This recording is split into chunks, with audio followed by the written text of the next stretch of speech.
This time on Roadkill Garage, the Bang-Shifting Cougar is broken again, but it was fun while it lasted. Ready? Bam!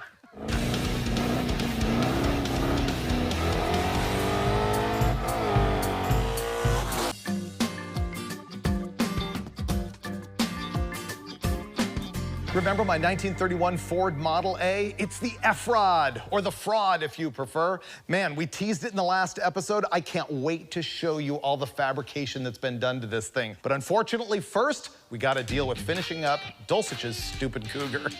Last time on Roadkill Garage, we brought back the very first car ever seen on the show, the Bang-Shifting Cougar.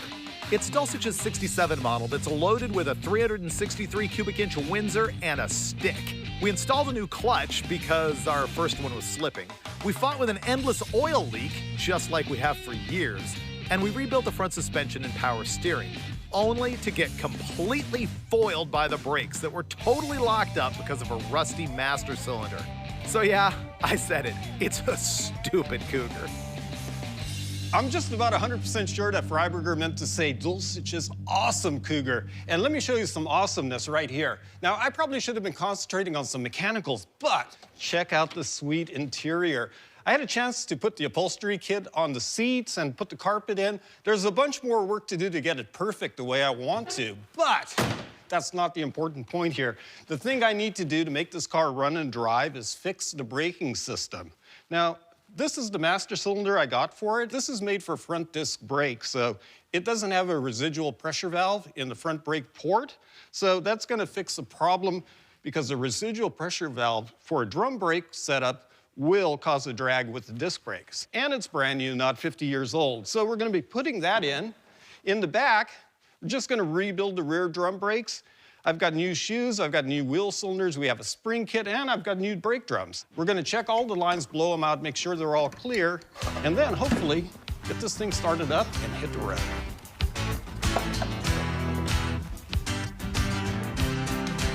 While Steve's handling the master cylinder, I've been assigned to rebuild the rear brakes. Here's some antiquated wrenching information for you. Primary and secondary brake drum shoes. These days, they often use the same length of lining on both the front and the rear, or primary and secondary shoe. But you'll notice that some sets, like this AC Delco set, have a longer lining on one than they do on the other. Now, people have argued for many years about which is which. I'm gonna go by the manual and say short shoe front, long shoe rear. I got the shoes and springs all on, everything's happy there, and then I grabbed my brand new brake drum, and even with the adjuster all the way in, so smallest diameter on the pads, I could not get our new brake drum on. Check this out. This caliper is maxed out right there on the inside diameter of that drum, and I move over here to this one, and it's roughly 3/16 bigger, and that's not just because this one's been turned and that one hasn't. There's a problem here. I don't know if it's an application or if the part's just wrong, but I'm gonna end up using the old drums. They're not too bad, but I'm gonna have to clean them up.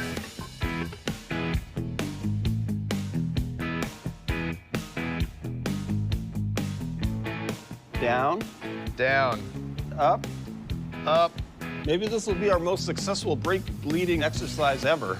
That'd be good, since we're usually pretty bad at it. I know, we're horrible. Oh, dude, this belt is Tighten that up. steady. Okay, great. I think we're down to tighten the belt, put an air cleaner on it, and do a patch job front end alignment, and then we can go test drive this thing.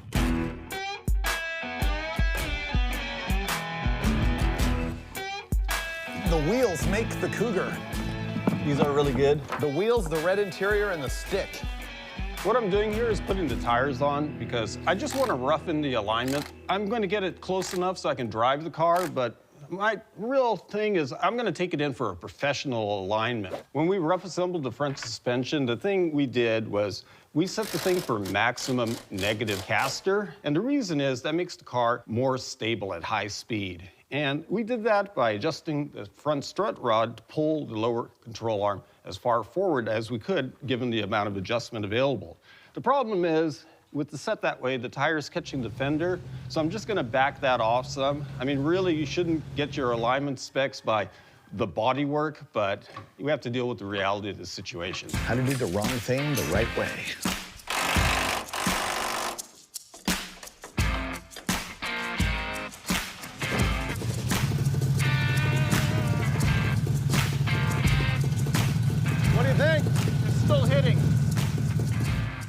Why is that happening all of a sudden? Because it's way higher. It's the same springs we had in it. Yeah, I know. They might settle when we drive it. Yeah. I mean, I would call that drivable now. I'm gonna just hit that with a crescent wrench. All right, that's fine. It's towed in more than an inch. Is that possible? These need to be shortened.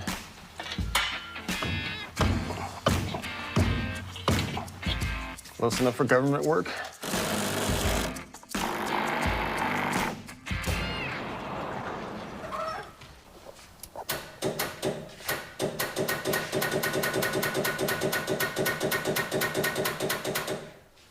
What? I can't leave you alone with the Cougar for 1 minute. It's because the battery's low. You broke it. Having learned our lesson the last time we drove the Cougar without properly breaking in the clutch, we decided to go easy on it this time. We're gonna find out if Steve can actually regulate his reptilian brain and hold back on his bang-shifting instincts. The question is, will you be able to restrain yourself, or are you gonna blow up the clutch again? I'm not gonna blow up the clutch this time. I'm trying to find first gear, though. Put it in second, then go straight up. Yeah, I know, but I'm wondering if I got the shift rods reversed. Finnegan did. Really? You're gonna power shift from second Wow. to first? Third gear is first. I really pulled the boner on that one, Freiburger. That's how Finnegan blew up his blasphemy. So third is first. That's second. Well, you reversed the gates. Yeah. How did you manage that? I don't know. I took the shift rod from the 3-4 lever and put it in the 2-3 gate. I'm really concerned you're gonna power shift and downshift it and blow it up. I'm not. I'm gonna granny shift this, take it around the block, see how it handles and drives.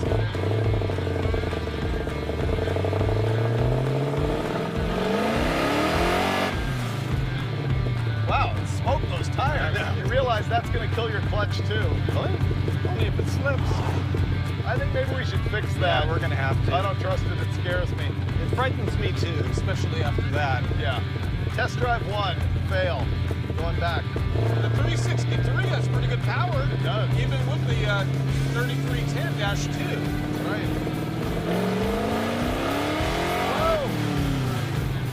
I'm not, like, comfortable with the car yet enough to do that. The front end alignment's not that good. We went out there to drive this thing, and it was real obvious right away something was wrong. Steve got the rods on the shifter reversed so that the positions that are normally third and fourth were first and second, and the positions that were normally first and second were actually third and fourth. So I didn't want him power shifting into a lower gear and blowing the thing up. The problem here is the shift rods are in the wrong gate, so I just have to reverse those. There's only a couple of cotter pins to pull, and this will be made right.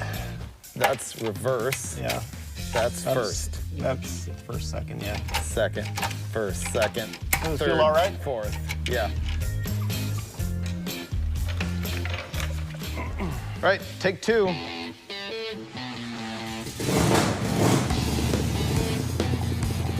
hoping you can feel out the steering a little bit before you go nuts. No, I'm gonna take it really easy, Freiburger. I don't want to hurt the clutch. Dulcich's impulse control isn't always what it could be. What are you trying to say here, pal? How's the alignment? Terrible. It pulls to the right. Oh, wow, sure does. Oh. What's going on? First and second's correct, but third and fourth are backwards. How? I don't know. I don't remember taking the shift linkage off. That's weird. Listen to how good that's... Oh, the tire still moves the fender. Yeah. We need to take it to an alignment shop that knows what they're doing.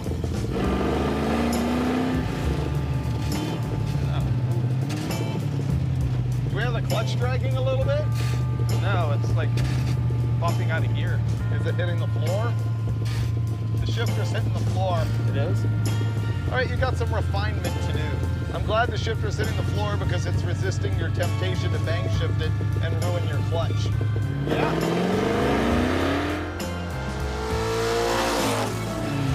Oh, all you you took get. it easy. That's all you get. Remarkable restraint on the part of the Dulcich. Will it do a rolling burnout? Try it. I think the answer is yes. Yeah. What if it still has an oil leak?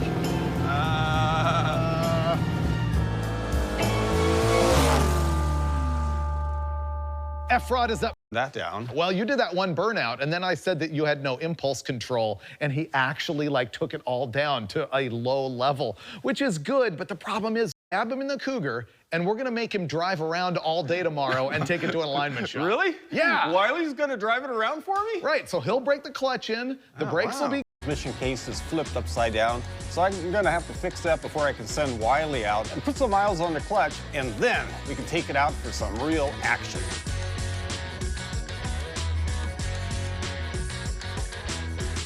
First of all, I know this looks like an old man's street rod. It is not. I'm gonna reveal my goal right here. I wanna run 8s in the quarter mile, naturally aspirated with a big block Chevy. No blower, no turbos, no nitrous, all windows. Also, don't call it a Milner car. I hate that. That car from American Graffiti was a 1932 Ford. This is a 1931. People ask me if it's a fiberglass car. No way. That is genuine Henry Ford steel. I love this thing because of the patina. The pinstriping on the car was done April 1st, 1962. It says so on the back. It still has the original soft top insert. It's got the factory wood on the underside that holds the thing together. It is stance, lower center of gravity, and be good for drag racing. All of the fabrication work on this thing was done by my buddy Sam Strube, who you met in the last episode of Roadkill Garage. Sam has built a lot of drag racing hot rods, and so he knows a bunch of little tips and tricks that make cars like this great. Sam made some shock upper mounts out of traditional F100 parts, scienced out the links on them, and actually got some Lakewood drag shocks, which are painted black so that they don't look so gaudy. The other thing is he fabricated this little stop right here, which contacts the spring so that when it leaves at the drag strip and it's got some separation right there, that shackle doesn't end up flipping up and over and causing a problem. Here's an interesting tip that you can use on 1930 or 1931 Model A's. This is what's called a reversed firewall. Normally from the factory, it would be bolted in right here, and it'd be, you know, convex, a little bit pregnant. And what you do is you take it out, flip it around, reinstall it, and all of a sudden you've got more room for engine setback and distributor clearance. So that's a really good trick. This is called a motor plate. It goes right up front, bolts right in there, and you can see that it bolts to the engine at the water pump and also at the old motor mount bolts that are at the bottom front of the engine, which is again a big block Chevy. This is called a mid plate, and it is gonna go right here and support the transmission, which is gonna be a Gearstar Power Glide. The interior is where this gets really serious. And the first thing is the roll cage, which is NHRA certified to 8.50 seconds in the quarter mile.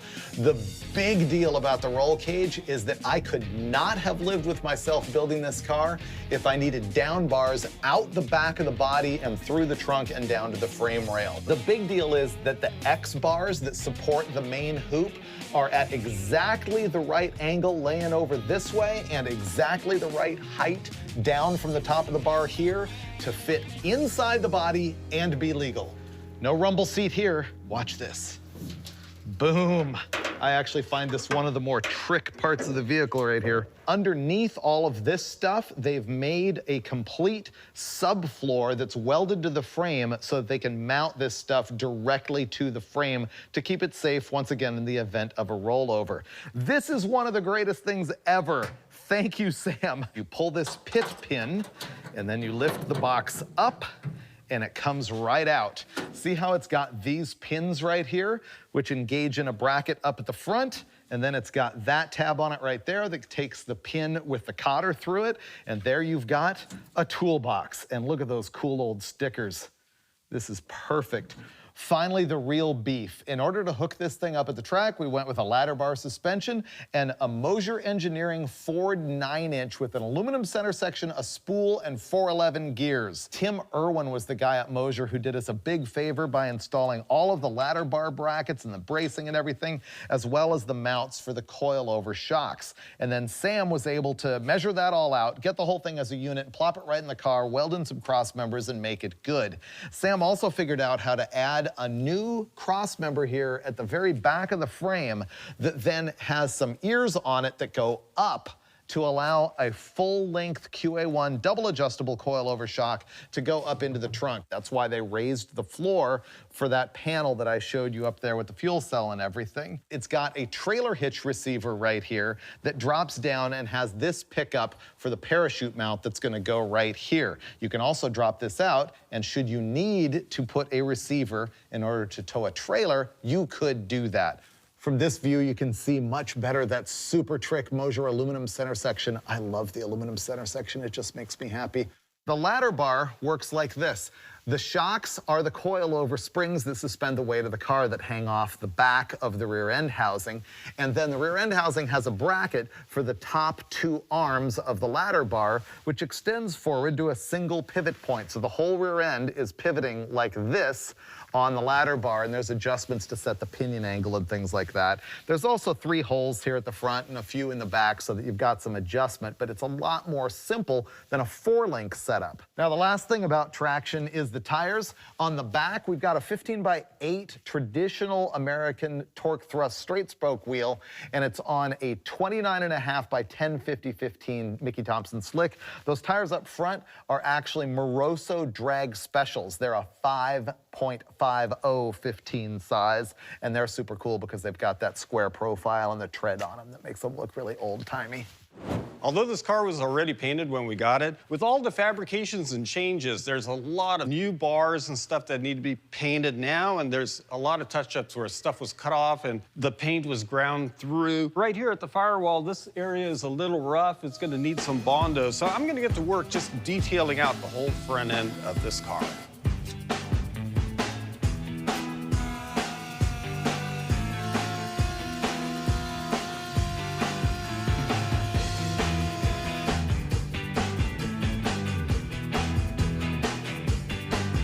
What I'm doing now is I'm going to spray a little sandable primer on the bare metal spots and the Bondo, and then I'll give it a little bit of a scuff and it'll be ready for paint.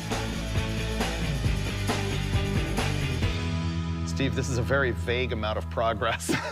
Well, I mean, the firewall's ready to paint. Meanwhile, I crawled all over the car and made the list. This is like 3 episodes worth of jobs, and this is just the first blush. I know, and this is going to hardly put a dent in that big list. Well, it's not, but we got to do it.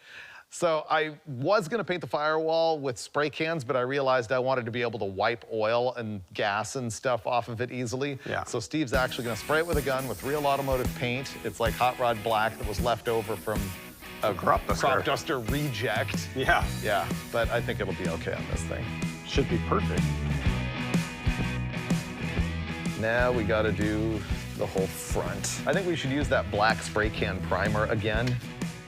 I think we should get the hot dog heater on this thing, because, oh yeah, paint's not gonna like that. No.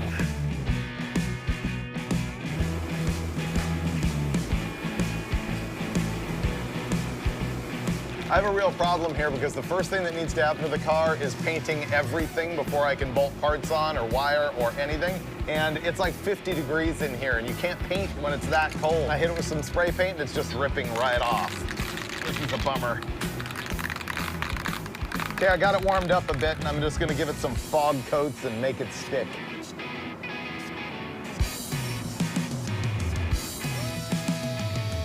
We decided to paint the frame on this thing just because it was too chalky of a flat black, and I've got a more durable roll bar paint that I'm gonna use. So Steve came in here with a DA and sanded it all down. And even after he blew it off with air, it's still just got like a dust residue on there. So we got a bag of Body Shop tack rags, which is like cheesecloth with this sticky, waxy stuff on it. And you just go over it and can remove the dust. You don't want to like rub the metal with the tack rag because you don't want to transfer the wax. You just want to lightly go over it like that and get the big chunks off. The car's ready for my favorite part, and that's going to be paint. So I'm using a spray bomb product, but it's actually really, really good. This is VHT roll bar and chassis black, and it's kind of a satin finish, and it turns out to be quite durable, especially for an out-of-the-can product. So I'm going to get right into it. Starting at the back of the rail, work my way around the front, around the other side, and she'll be all painted. This episode is like watching paint dry, literally. While we're doing that, I thought I would reveal the engine. Foosh! So yes, The Model A is going to be powered by a big block Chevy. And this is not going to be the final big block Chevy in the car, but it's going to be the one that I'm going to start with. It's a 572 Chevy. It began life as a crate engine. I've rebuilt it myself a couple of times. This thing actually took me to 261 miles an hour at the Bonneville Salt Flats with a different cam and heads. Right now, this thing makes 800 horsepower. By the time I get the tunnel ram on it, it's going to make 840, I'm going to guess, because that intake that's on it is not that good. And so it's going to be fire-breathing, but not as fire-breathing as my long-term plan. So what we're gonna do is pull this thing out of here, and I think I'm gonna paint it red, which is a much better hot rod color than this weird GM orange that's a little bit different than a normal Chevy orange. And change the valve covers, just make it look a little bit better, and plop it in the car. To clean up the block, I'm gonna use mineral spirits and a brush. It's not gonna make this existing paint too gummy, but it's gonna get all the grease off of it. It's the Dulcich trick. There we go. I just happen to have the right tool. This thing has those rubber freeze plugs in it, or I had 2 of them. And I just fought this thing for half an hour and finally got it out. Crew lounge.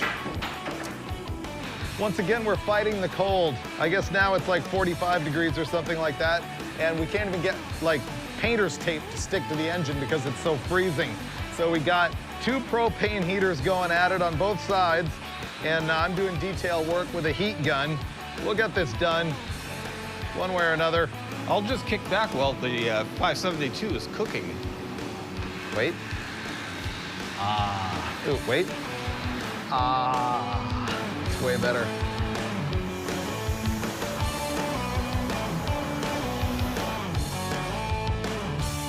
It's cold, but I think it dried. Oh, yeah. Yeah, it's pretty good. It's fully spiffed, Freiburger. Yeah, we're gonna unmask this thing and throw it in the car.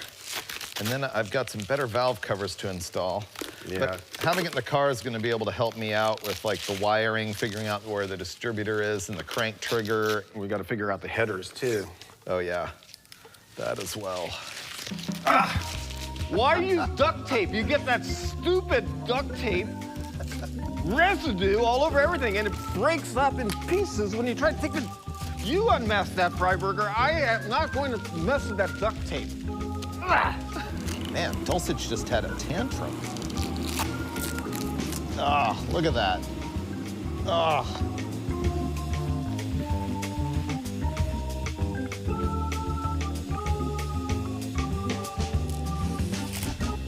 Uh-oh, I have a problem. The engine plate is hitting a boss on the block right here, so we're gonna have to grind that flat. Bummer. Yep. Nothing's easy. It's also hitting the cylinder head real bad right here. That means you can't get the cylinder head off with it in the car. Do you want to grind on the head? No. Are you kidding? Grind all that off the head? That sucks. Yeah.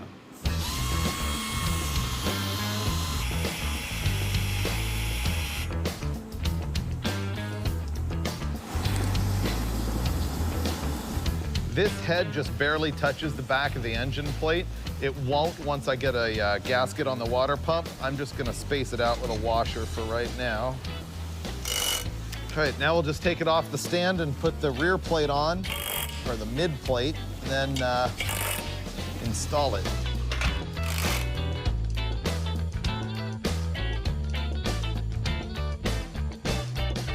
And in. Great. Yeah, how easy is that, right? I like it. When I blow this motor up 6 times, we can change it quick.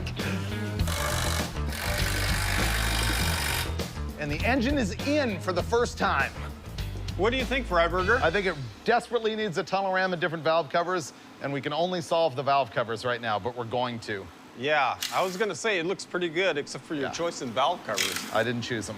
They were there. I know. Make it beautiful, Freiburger. Well, the thing is, I know that there's members of the audience who are actually thinking, what was wrong with those 572 valve covers? Those were cool. Yeah? They don't understand the Mickey Thompson. Mickey Thompson, my hero, the greatest hot rodder of all time, and the best retro valve cover outside of perhaps the gold moreShow. Imagine it with the tunnel ram sitting right about here. Yeah. Couple velocity stacks right about there. Can you imagine driving this thing down the quarter mile with a 572 in it? I can. And that's your training wheels motor. So what's happening now is we're gonna bolt the valve covers on and I'm gonna take the car home, and there's a bunch of little tiny stuff I need to do to it with my massive list. So that's gonna happen off camera, and then we'll bring it back for another episode. But right now, I'm bolting on my coveted Mickey Thompsons. I'm posting it on Instagram ASAP. Yeah. And then guess what? What? Bang-shifting! Bang-shifting! We're gonna go for a ride in the Cougar. I can't wait, dude.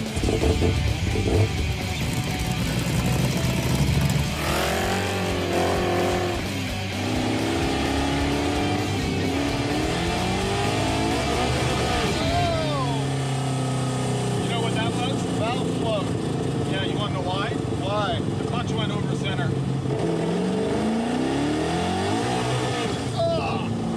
You're gonna blow up the motor if you keep doing that. That's clutch. Yeah. You just smoked the clutch. Once again, utter crushing defeat. Instead of the Bang-Shift Cougar, this thing's become the clutch-eating Cougar. I had to hit the road and do some other stuff, but then Dulcich stepped in like a beast. He pulled the engine again and installed yet another clutch, because we obviously didn't break in that second clutch enough. Again. This time, he installed a 6-puck drag race clutch that doesn't require as much break-in and that also has more pressure to it. Next, he fixed the oil leak that, you guessed it, was still there. He found out that the reason this engine has puked oil ever since it was in the Ranchero years ago was that the gallery plugs at the back of the block were never fully tightened. He fixed that and then the oil pan and put it all back together in a solo 4-day bloody knuckle thrash to bring you what you deserve. So, without any further excuses, we give you the Bang-Shift Cougar.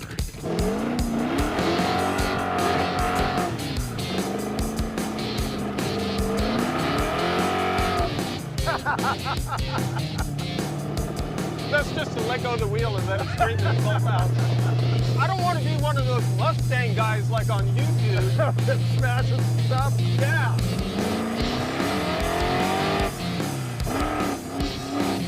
You can fully feel the secondaries open. I know. They need to come in sooner. They just go flop. Yeah.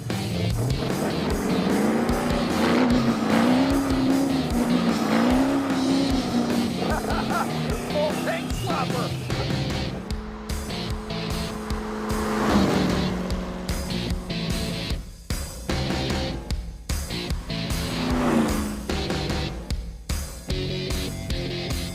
As you know, though, the windy mountain road is not what the Cougar is actually famous for. No, what is the Cougar famous for? The woods, the trees, the forest? The bang shift. The bang shift? Yeah. Yeah, I'm actually liking this Cougar handling. I feel like Dan Gurney.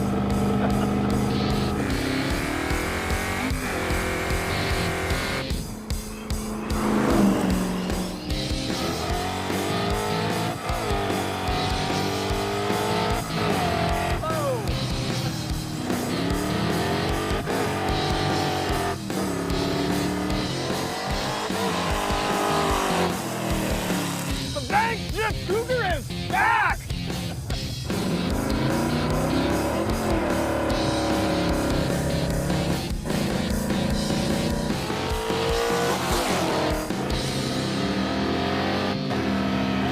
Oh, broke something. That's the drive shaft.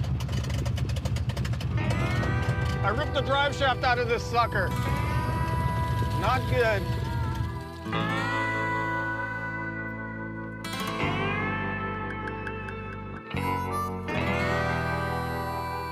Well, Dulcich, I think the best news is that the 363 small block is still in good shape after like an 8,000 RPM over rev. Now the top loader transmission, on the other hand, Sub-average. oh no, yes, it's completely broken in half. All the way around. Yes. Here's my challenge to you.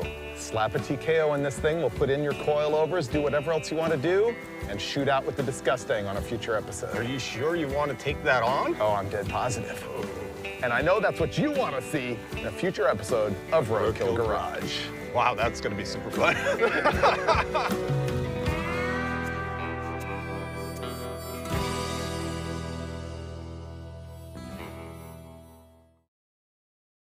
What's currently happening is waiting for Steve to stop grinding so we can do our theme. Ooh, wait. Ah, so much better. Ah, wait. Ah. This time on Roadkill Garage, the Bang-Shifting Cougar is back! Oh, I lost my clutch linkage. Oh, did you? Yeah. Oh, you broke the fourth wall, Steve. Things aren't the way they were before. You wouldn't even recognize me anymore. Not that you knew me back then, but it all comes back to me in the end. You kept everything inside, and even though I tried, it all fell apart. What it meant to me will eventually be a memory of a time that I tried so hard and got so far, but in the end, it doesn't even matter. I had to fall to lose it all, but in the end, it doesn't even matter. I put my trust in you, pushed as far as I can go. For all this, there's only one thing you should know. I've put my trust in you, pushed as far.